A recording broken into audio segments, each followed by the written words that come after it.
student, how are you all? Student, today we will know about story चमत्कारी कविता. In previous you know ना about नमन, तो आइए और हम आगे जानेंगे. ठीक है, हिंदी रीडर में चमत्कारी कविता है ना चैप्टर 4, तो उसमें आपने पढ़ा ना नमन के बारे में कि कैसे वो दौड़ वाली प्रतियोगिता में हिस्सा भी ले लिया और वो कैसे पूरा डर रहा है. फिर उसके दादाजी ने उसे बताया कि एक चमत्कारी कविता मैं दूंगा तुम्हें जिससे तुम प्रथम आओगे, बस उसे तुम याद कर लो, उसके दादाजी ने कहा.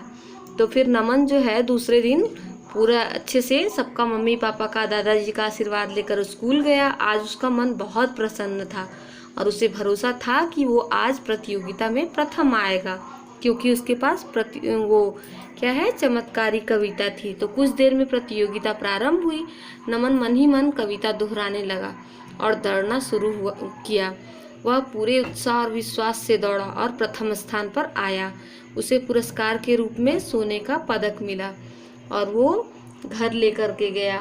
सोने का जो पदक मिला उसे वो घर लेकर गया और नमन आज बहुत खुश था. दादाजी के पास गया. दादाजी देखकर ही वो समझ गए कि नमन आज प्रथम आ ही गया है. फिर उसको बोले कि शाबाश नमन, तुमने तो कमाल ही कर दिया, आखिर प्रथम स्थान पर आ ही गए. नमन बोला, दादाजी यह तो सब आपकी चमत्कारी कविता का कमाल है. तो दादाजी सुनकर बहुत जोरों से हंसने लगे और कहने लगे, बेटा वह चमत्कारी कविता नहीं थी, वह तो एक साधारण सी कविता थी. नमन बोला, क्या वह चमत्कारी कविता नहीं थी? बिल्कुल नहीं, दादाजी बोले. फिर मैं कैसे जीता? नमन ने पूछा. दादाजी बोले, सच तो यह है कि तुम्हारे अंदर आत्मविश्वास की कमी थी. अभ्यास के बाद भी हार का डर सता रहा था, अतः उस साधारण सी कविता तुम्हारे अंदर आत्मविश्वास जगाया. मतलब कि वो जो नमन था वो क्या कर रहा था, अभ्यास कर रहा था, डेली अभ्यास कर रहा था, फिर भी उसको हार का डर सता था कि मैं हार जाऊंगा. जब वह अभ्यास कर रहा था तो फिर क्यों डरना. जैसे मान लो आप ही लोग एग्जाम में तैयारी जब कर रहे हो फिर भी डरोगे, ऐसा तो नहीं हो सकता है ना. क्यों डरोगे जब आपको सारा सब कुछ याद है और आप लोग अच्छे से रिवाइज कर रहे हो, लर्न कर रहे हो, तो फिर डरने की ज़रूरत नहीं है ना. अगर डरोगे तो और भी डर लगेगा और भी जो भी याद रहेगा वो भी भूल जाओगे, है ना. तो फिर उसके दादाजी ने बताया कि संसार में आत्मविश्वास से बड़ा चमत्कार का जादू कुछ नहीं होता है. तो यही कुछ करने का उत्साह और हिम्मत देता है, जैसे तुम्हें दिया. दादाजी की यह बात सुनकर नमन आत्मविश्वास का महत्व समझ गया और बोला, दादाजी अब मैं अपना हर काम आत्मविश्वास के साथ करूँगा और हर बार सफलता की पाऊँगा.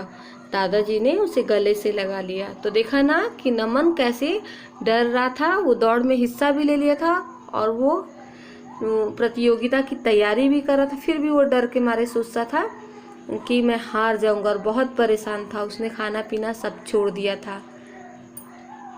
फिर अब क्या है कि देखिए, अब इस स्टोरी को आप लोग लाइन बाय लाइन रीड करोगे और इसके पाठ से जो निम्नलिखित प्रश्नों के उत्तर हैं आज मैं आप लोगों को दूंगी.